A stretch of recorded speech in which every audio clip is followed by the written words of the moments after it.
नमस्कार मेरे प्यारे दोस्तों। आज आप सभी का स्वागत है मेरे इस चैनल पर। आज हम बात करने जा रहे हैं मकर संक्रांति की। आज मैंने एक नया सेक्शन ओपन करा है इस चैनल में, दैट इज़ माई संस्कृति माई प्राइड। तो अब मैं बहुत सारे वीडियोस आपके संग शेयर करूंगी इस सेक्शन में, जो हमारे रिलेटेड होंगे हमारी संस्कृति से। तो आज पहला टॉपिक है मकर संक्रांति। जैसा कि आप सभी जानते हैं कि आज पूरा देश हर्षोल्लास से मकर संक्रांति का सेलिब्रेशन कर रहा है।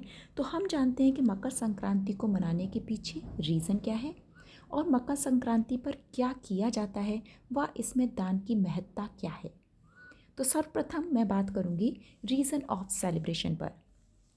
आज के दिन कहा जाता है कि मकर संक्रांति वो दिन है जिस दिन सूर्यदेव दक्षिण से उत्तर की ओर बढ़ते हैं।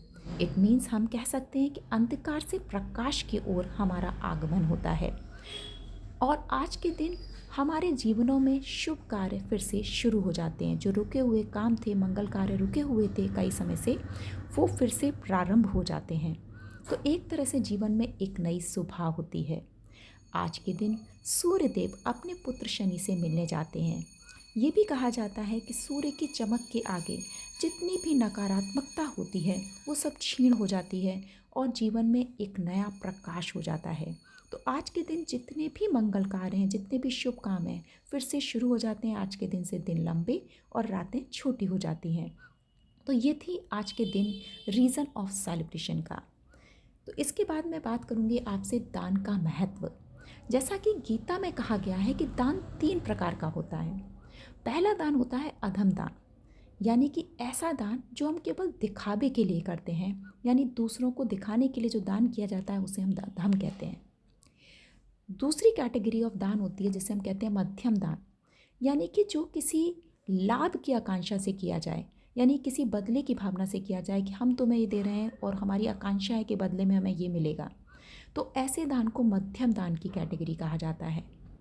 तीसरा दान जो सर्वोच्च दान होता है, यानी कि वो निस्वार्थ किया जाता है, किसी की सहायता के लिए या किसी अच्छे कॉज के लिए जो आप काम करते हो उसे हम लोग कहते हैं कि वो निस्वार्थ किया जा रहा है, यानी उत्तम श्रेणी का ये दान होता है। तो मकर संक्रांति के दिन दान का बहुत महत्व है। दान एक तरह से हमारा पुण्य कहलाता है। तो एक बार आपको याद होगा, आप सभी ने सुना भी होगा, दक्ष जी ने जब युधिष्ठिर से यक्ष ने क्वेश्चन किया था तो उन्होंने यही पूछा था कि जब आदमी चला जाता है उसके जितने भी रिलेटिव्स होते हैं, जितने फ्रेंड्स होते हैं, वो सारे पीछे छूट जाते हैं, तो इंसान का साथी कौन होता है। तो उन्होंने आंसर किया था कि इंसान का साथी केवल दान होता है। इसके पीछे एक छोटी सी कहानी भी है कि एक बार एक गरीब इंसान था, उसे एक साधु महाराज मिले। उन्होंने साधु महाराज से कहा कि साधु महाराज, मेरे जीवन में बहुत प्रॉब्लम चल रही है, आप मेरी याचिका को भगवान के सामने रखिएगा, मैं उनसे मेरी बात पहुंचाइएगा। साधु वहाँ से चले गए। थोड़े दिन बाद साधु फिर से मिले तो उन्होंने कहा कि आपने मेरी प्रार्थना को भगवान तक पहुंचाया या नहीं।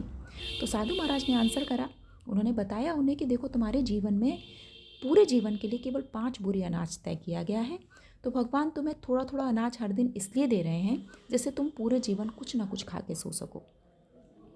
उस आदमी ने कहा कि आप प्लीज़ मेरी बात को भगवान से कहिएगा कि वो ऐसा करें कि जितना भी 5 बोरी अनाज है वो मुझे अभी दे दें, जिससे कम से कम मैं जीवन में एक दिन भरपूर खाना खा सकूं। साधु वहाँ से चले गए और दूसरे दिन उस गरीब के पास बहुत सारा अनाज आ गया। उसने क्या किया, उसने पूरे अनाज का खाना बनाया और बहुत सभी गरीबों को वहाँ पर खिलाया खाना, और खिलाने के बाद खुद भी भरपेट खाना खाया और सो गया। बिना कल की चिंता करे निश्चिंतता के साथ वो इंसान सोया। सुबह उठा तो देखा उसने उसका घर फिर से अनाज से भरा हुआ है। उसने फिर वही काम किया, बिना कल की चिंता करे हुए उसने फिर से सारा खाना बनाया, सभी गरीबों को बुला के फिर से उनको खाना खिलाया, उसके साथ साथ खुद भी अच्छे से खाना खाया और सो गया। अब हर दिन उसके साथ ऐसे ही होने लगा और वो संपन्नता का जीवन जीने लगा। अब उसका ध्यान किसी और बात पर नहीं, केवल गरीबों को खाना खिलाने पर था। अब उसे एक दिन अचानक से फिर से साधु महाराज मिले। उसने कहा, साधु महाराज, आपने तो कहा था मेरे जीवन में केवल 5 बोरी अनाज है, लेकिन अब तो देखिए मुझे हर दिन अनाज मिलता है। तब साधु महाराज ने कहा, क्योंकि तुमने क्या किया है, कहा जाता है कि जब सैकड़ों हाथों से कमाओ और हजारों हाथों से क्या करो, दान करो। तो तुमने कल की चिंता ना करे हुए जो अनाज तुम्हें मिला था, तुमने उसको दिल खोलकर निस्वार्थ भावना से गरीबों को खिलाया, इसलिए आज तुम्हारे संग ऐसा हो रहा है।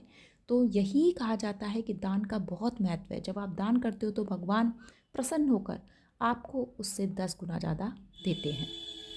तो आज के दिन की महत्ता बहुत बड़ी है दान की।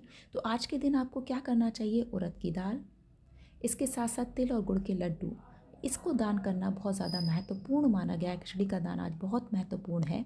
उसके पीछे भी रीज़न है कि इसको दान करने से हमारे जो गुरु, सूर्य और शनि के दोष होते हैं वो दूर हो जाते हैं।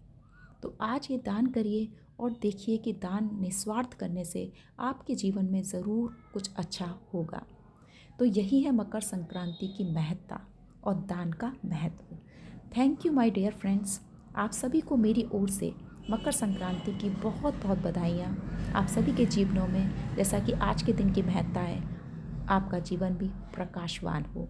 Thank you so much.